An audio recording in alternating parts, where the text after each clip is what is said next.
Snow White and the Seven Dwarfs. Long ago, in a faraway kingdom, there lived a lovely young princess named Snow White. Her stepmother, the queen, was cruel and vain. She hated anyone whose beauty rivaled her own, and she watched her stepdaughter with angry, jealous eyes. The queen had magic powers and owned a wondrous mirror that spoke. Every day, she stood before it and asked, "Magic mirror on the wall, who is the fairest one of all?" And every day, the mirror answered, "You are the fairest one of all, O Queen, the fairest our eyes have ever seen." As time passed, Snow White grew more and more beautiful, and the queen grew more and more envious. So she forced the princess to dress in rags and work from dawn to dusk. Despite all the hard work, Snow White stayed sweet, gentle, and cheerful. Day after day, she washed and swept and scrubbed. And day after day, she dreamed of a handsome prince who would come and carry her off to his castle. One day, when the queen spoke to her mirror, it replied with the news she had been dreading. There was now someone even more beautiful than the queen, and that person was Snow White.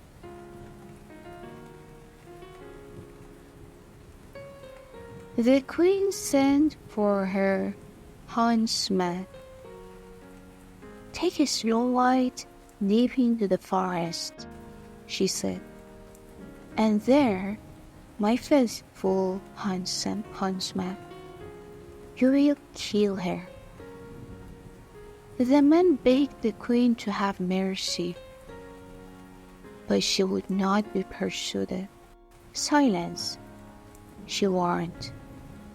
"You know the penalty if you fail." The next day, Snow White, never suspecting that she was in danger, went out with the huntsman. When they were deep in the woods, the huntsman drew his knife. Then suddenly, he fell to his knees. "I can't do it," he sobbed. "Forgive me." He told her it was the queen who had ordered this wicked deed. "The queen?" gasped Snow White.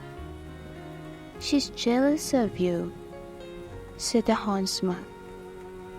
"She'll stop at nothing. Quick, run away and don't come back. I'll lie to the queen. Now go, run, hide." Frightened, Snow White fled through the woods. Branches tore at her clothes. Sharp twigs scratched her arms and legs. Strange eyes stared from the shadows. Danger lurked everywhere. Snow White ran on and on.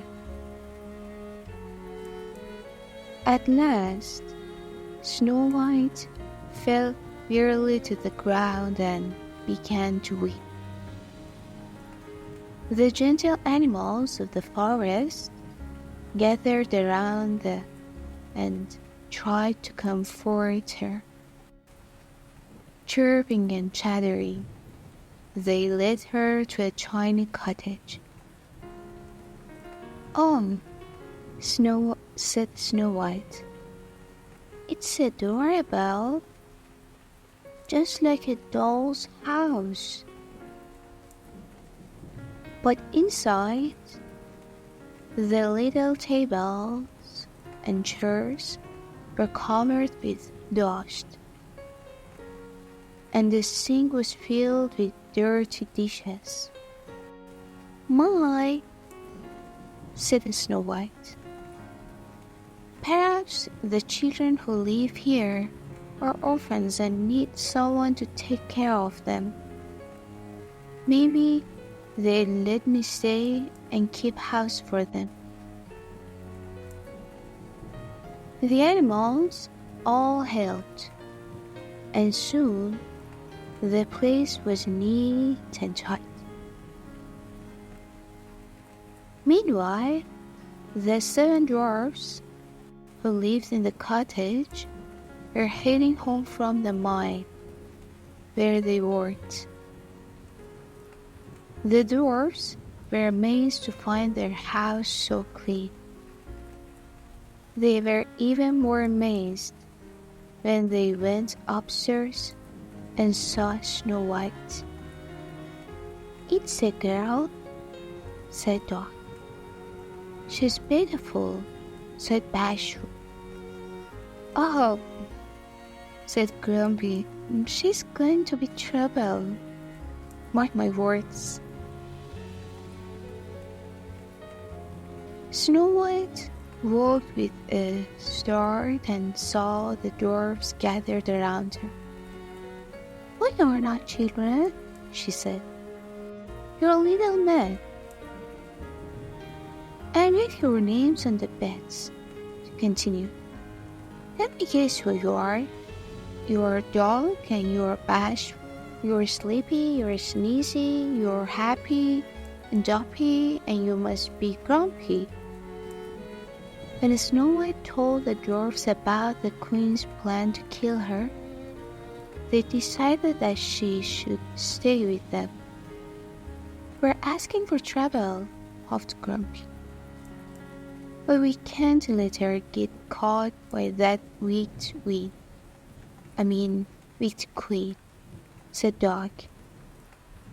The others agreed. That night, after supper, they all sang and danced and made merry music. Bashful played the concertina, Happy tapped the drums, Sleepy tooted his horns, Grumpy played the organ, and Dumpy wiggled his ears. Snow White loved her new friends, and she felt safe at last. Meanwhile, the queen had learned from her mirror that Snow White was still alive. With a magic spell, she turned herself into an old peddler-whip woman. She filled a basket with apples, putting a poisoned apple on top.